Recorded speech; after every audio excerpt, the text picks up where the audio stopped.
Hello everyone, আসসালামু আলাইকুম। আজকে বানাচ্ছি ডাবের পুডিং। আর এই রেসিপিটাই আজকে আপনাদের সাথে শেয়ার করব। তো প্রথমে আমি একটা ডাব কেটে নিয়েছি, নিয়ে ভেতরে পানিটা বের করে আলাদা করে রেখেছি। আর এর শাঁসটাকে বের করে এভাবে একটা ঢাকনার সাহায্যে গোল গোল করে কেটে নিচ্ছি।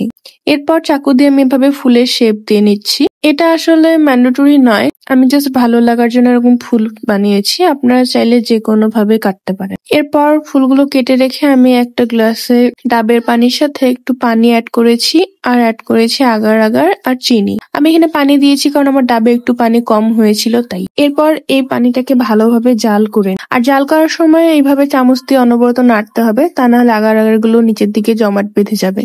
যতক্ষণ পর্যন্ত পানিটা ঘন না হয়ে যাবে ততক্ষণ পর্যন্ত জাল করে নিতে হবে। এরপর আমি এই পানিটাকে আলাদা আলাদা ভাগে ভাগ করে নিয়েছি, কারণ আমি ফুড কালার অ্যাড করব। আর আপনারা ফুড কালার অ্যাড করতে না চাইলে জাস্ট নর্মালি ঢেলে রুম টেম্পারেচার রেখে তারপর ফ্রিজে 2 ঘন্টার জন্য রেখে দিলেই হয়ে যাবে। তো যাই হোক, আমি কালার অ্যাড করেছি 2টা। এরপরে আমি এই ফুলগুলোকে বসিয়ে দিয়েছি। এরপর আমি আগার আগার মেশানো স্বচ্ছ পানি উপরে দিয়েছি, তবে আমার মনে হয় এটা না দিলেই বেশি ভালো লাগছিল দেখতে।